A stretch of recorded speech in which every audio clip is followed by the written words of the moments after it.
안녕하세요, 주야TV입니다. 오늘은 원피스 천화 분석입니다. 떡밥이 될 수 있는 주요 장면과 주요 대사를 하나하나 보며 분석해보겠습니다. 원피스 천화 분석 바로 시작합니다. 첫 번째 떡밥은 마르코에게 공격이 통하지 않자 제길 무적이냐고 뭐야 이 녀석이라고 말하는 퀸의 대사입니다. 아시다시피 마르코는 세세 열매 환수종 불사조를 먹은 능력자입니다. 이 능력의 특징은 몸에 들어오고 있는 부활의 푸른 화염으로 어떠한 공격을 받아도 순식간에 재생하죠. 근데 마르코의 능력을 보고 제길 무적이냐고 뭐야 이 녀석이라고 말하는 퀸. 앞의 말은 마르코와 대결을 펼친 적이 한 번도 없어서 놀라는 거겠죠. 퀸과 마르코가 한 번도 대결을 펼치지 않았다는 건 의외이긴 하네요. 다음 주의 떡밥은 퀸과 퀸이 마르코에게 잡히는 장면입니다. 여기서 키포인트는 퀸의 목이 기계라는 겁니다. 아시다시피 퀸의 왼쪽 팔은 의수입니다. 단지 건틀렛이라 생각하시는 분도 있지만 퀸이 브라키오사우루스로 변신했을 때도 왼쪽 기계팔이 유지된 걸로 보아 왼쪽 팔은 기계로 된 의수로 보이죠. 이처럼 퀸은 단지 기계로 된 의수를 가진 사람인 줄 알았으나 이번 원피스 천화에서 퀸의 목이 기계로 된 걸로 보아 퀸은 프랑키와 같은 사이보그로 보입니다. 근데 재밌는 건 퀸이 사이보그라는 떡밥은 오다쌤이 공개해줬습니다. 그건 바로 원피스 93권의 퀸과 원피스 39권의 프랑키의 자세가 같다는 겁니다. 93의 숫자를 거꾸로 하면 39입니다. 게다가 93권과 39권에서 프랑키와 퀸이 똑같은 자세를 하고 있습니다. 오다쌤이라면 이 떡밥으로 보아 저는 퀸과 프랑키가 무조건 관계가 있다고 생각했습니다. 근데 그 관계는 퀸 역시 프랑키와 같은 사이보그라는 의미였던 것 같군요. 재밌는 건 퀸이 프랑키와 같은 사이보그라면 또 하나의 떡밥이 풀립니다. 바로 그 떡밥은 퀸은 저지를 알고 있다는 겁니다. 아시다시피 저지는 과학의 왕국 제르마의 국왕답게 뛰어난 과학자입니다. 게다가 저지는 베가펑크와 함께 생물의 혈통인자를 발견하고 독자적인 연구 끝에는 인간 복제에 성공하기도 했죠. 분명한 건 저지는 베가펑크, 시저클럽 못지않은 과학자라는 거죠. 퀸이 저지를 알고 있다는 건 저지가 퀸을 사이보그로 만들어줬다는 떡밥이겠죠. 다만 여기서 중요한 건 퀸이 실험체였을까 아니면 퀸이 강해지기 위해 저지에게 부탁했을까겠네요. 퀸의 정체 정말 궁금하네요. 다음 주의 장면은 오뎅성의 기슭에 있는 강에서 항해일지를 주었다고 하며 불타는 성에서 누군가 항해일지를 지켰다고 말하는 야마토입니다. 여기서 키포인트는 누군가 야마토에게 항해일지를 준 것이 아니고 야마토가 항해일지를 강에서 주었다는 겁니다. 그리고 또 하나의 키포인트는 오뎅성에서 누가 갖고 나왔다는 겁니다.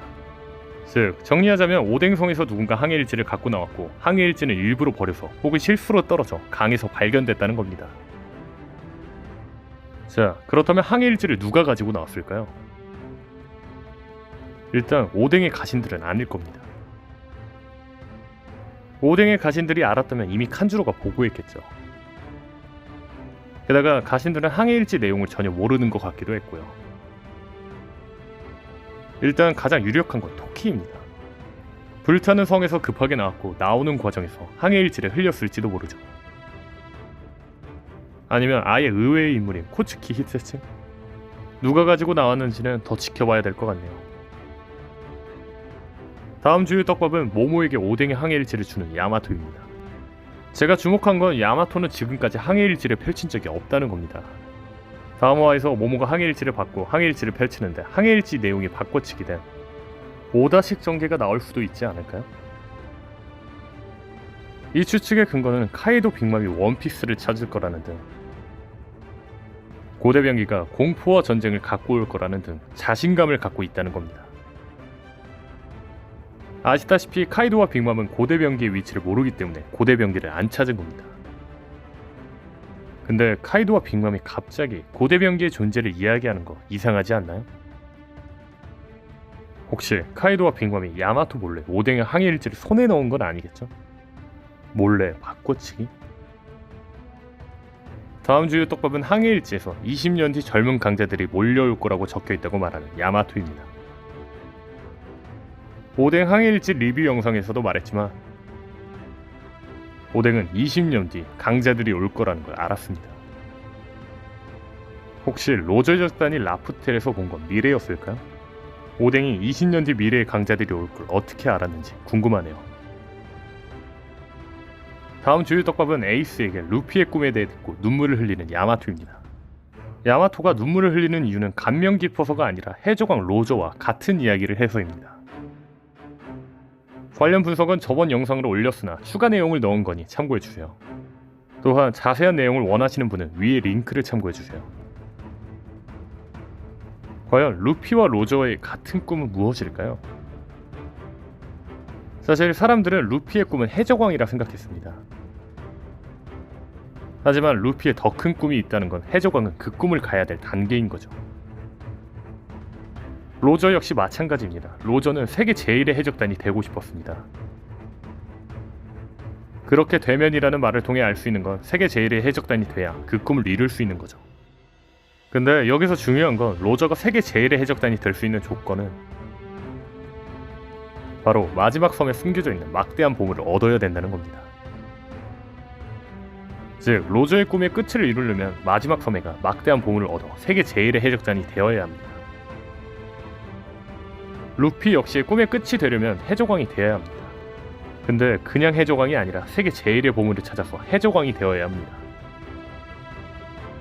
즉 루피와 로저의 공통적인 목표는 엄밀히 말하면 해적왕이 아니라 세계 제1의 보물을 모으는 겁니다. 바로 본편에서 공개되지 않은 로저와 루피의 꿈을 위해서 말이죠. 인수염의 애같은 말이라 하고 에이스와 사보가 비웃었던 그 꿈은 보물찾기 아닐까요? 로저와 루피의 꿈이 보물찾기라고 가정하고 말한다면 로저는 처형당하면서 자신의 꿈이 보물찾기 게임을 시작하며 생을 마감했습니다. 로저는 자신의 모든 꿈을 이루고 죽었기 때문에 만족하며 웃었던 거죠. 또한 마지막 꿈을 이루면서 죽은 로저를 보며 오뎅은 정말 대단한 인생이라고 말했던 것이고요. 만약 제 가설이 맞다면 루피는 마지막에 자신의 꿈을 어떻게 실행할까요? 오늘 영상은 여기까지입니다. 나머지 추가 분석은 월요일 정기 발행 후 심층 분석에서 하겠습니다. 시청해주셔서 감사합니다.